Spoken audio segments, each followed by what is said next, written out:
Good evening and welcome to Doordarshan Kendra Kohima. I am Kidukho Topi with the news. First, the headlines. Supreme Court refuses to stay Waqf law, put on hold certain provisions of Waqf Amendment Act 2025.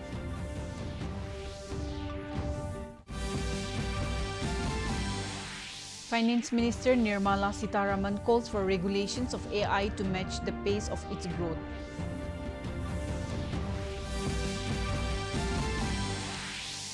Minority Affairs Minister Kiran Rijiju says India has always been an inclusive society.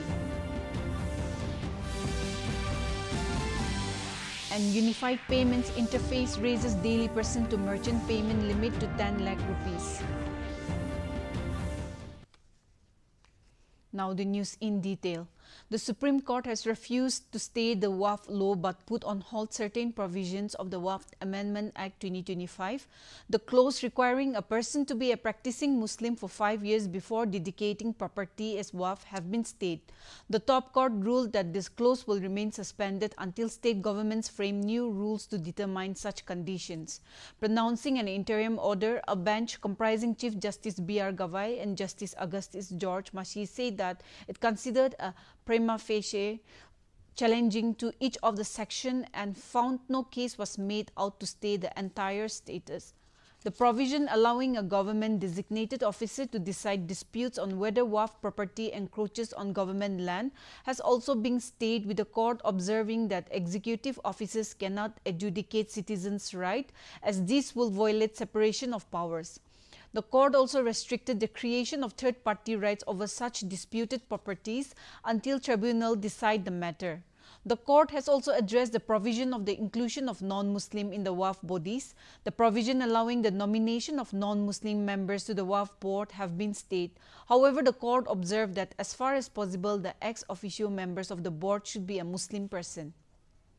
The Chief Executive Officer of the Waqf Board should be a Muslim, but allowed the amendment that permits a non-Muslim to be appointed as the CEO. The court further said that a government official's report on whether a property is valid Waqf land would not change the title of the property without the approval from the High Court. Now, during this process, the Waqf Board cannot create third-party rights over the disputed property.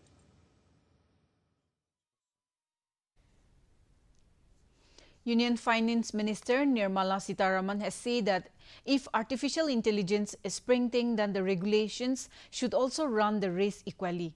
The minister said that this launching Niti Aayog report on the roadmap of AI for Viksit Bharat and the Frontier Tech Repository in New Delhi today. Sitharaman cautioned about AI's rapid growth, saying that people should have to be conscious and not sit back on ethics. Emphasizing the need to have better cities to live in, Sitharaman highlighted that AI is capable of providing in situ solutions and delivering solutions that people have been waiting for decades.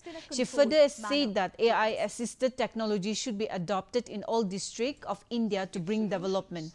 Minister of Electronics and IT Vishnu and CEO Niti Aayog BVR Subramaniam also attended the event. Addressing the gathering, Vaishnav stressed the need to master future technologies and develop a talent pipeline.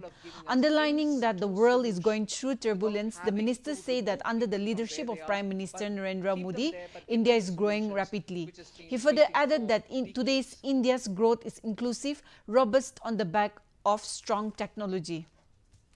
Minister of Minority Affairs Kiran Rijiju today asserted that India has always been an inclusive society, embracing everyone.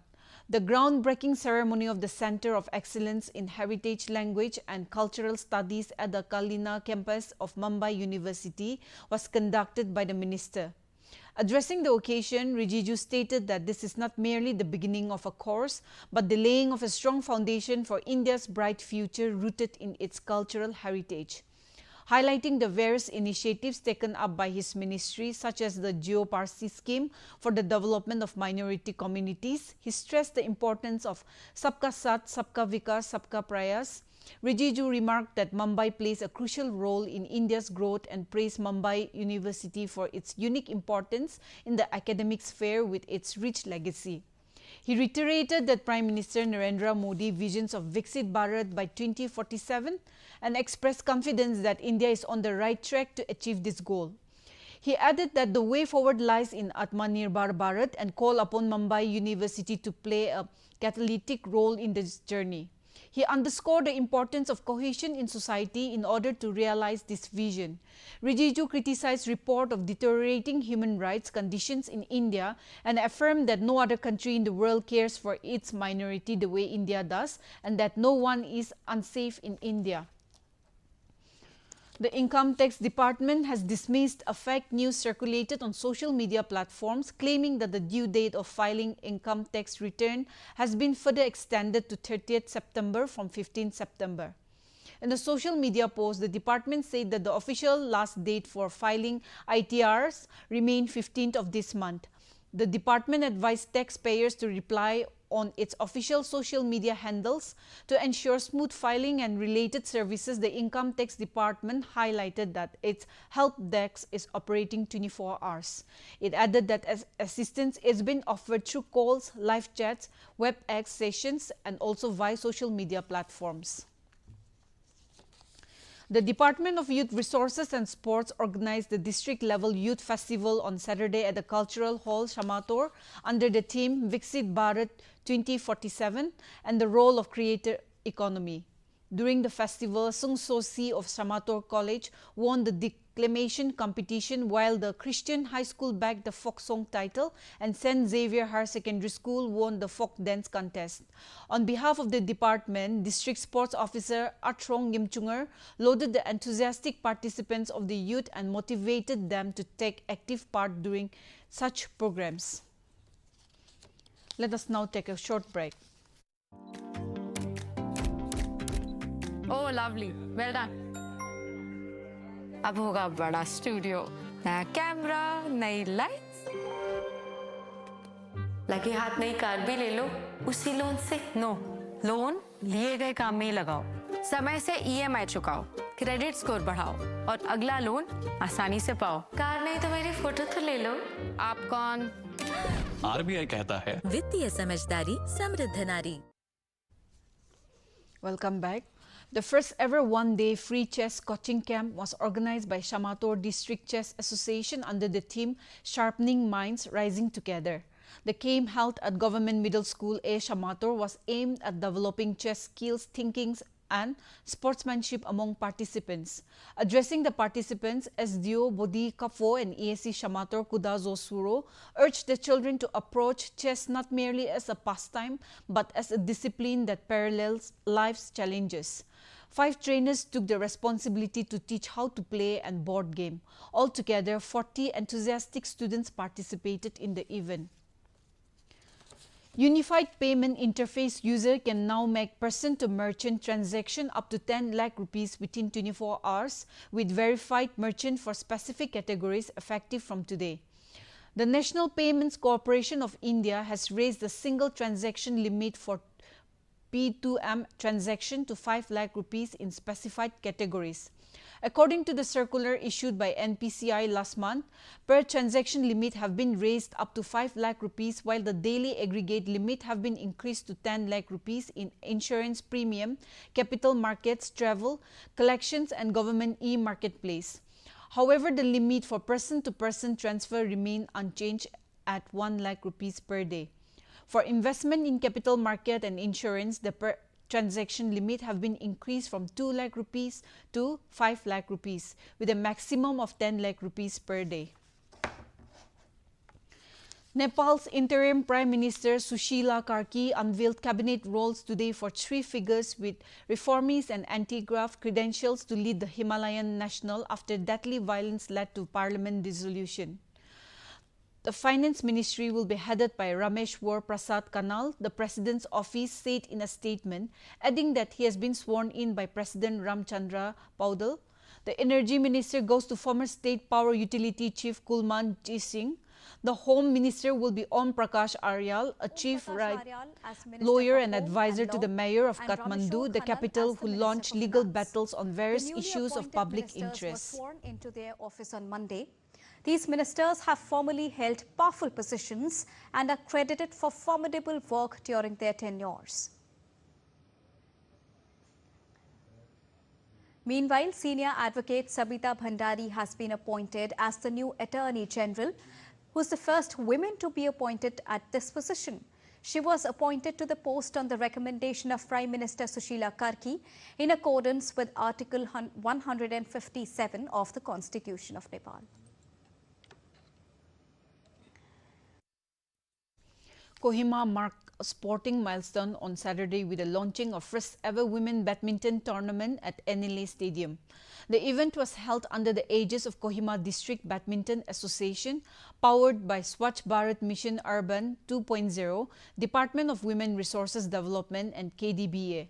In his address, Secretary, Excise and President KDBA Kovi Meyase commended the organizers for their determination in bringing the initiative to fruition. Joint Director of Urban Development and State Mission Director of SBM, Kezo Chole Retso, recalled how the idea of forming Women Badminton Club first took shape months ago and expressed pride at seeing it realized. The tournament was hailed as a landmark initiative both in promoting women in sports and in advancing SBMU 2.0's message of cleanliness and community engagement. Let us look at the weather reports of the district headquarters of Nagaland. Kohima today recorded a maximum temperature of 23 degrees Celsius and a minimum temperature of 19 degrees Celsius, while Dimapur had a maximum temperature of 29 degrees Celsius and a minimum temperature of 24 degrees Celsius. Wokha experienced a maximum temperature of 26 degrees Celsius and a minimum temperature of 21 degrees Celsius. Mokokchung had a maximum temperature of 24 degrees Celsius and a minimum temperature of 20 degrees Celsius. Mon had a maximum temperature of 27 degrees Celsius and a minimum temperature of 22 degrees Celsius. Towards the east, Twinsang had a maximum temperature of 20 degrees Celsius and a minimum temperature of 16 degrees Celsius.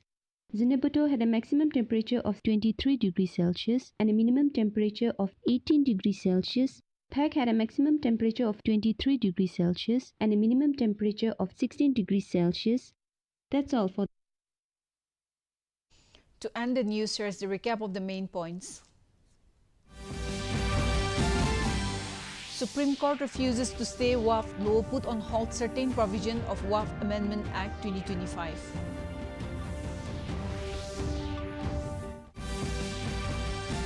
Finance Minister Nirmala Sitharaman calls for regulations of AI to match the pace of its growth.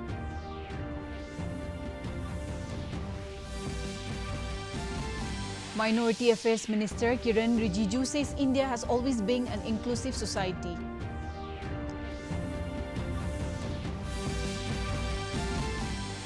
And Unified Payments Interface raises daily person-to-merchant payment limit to 10 lakh rupees. With this, we have come to the end of this evening bulletin. Thank you for watching. Good night.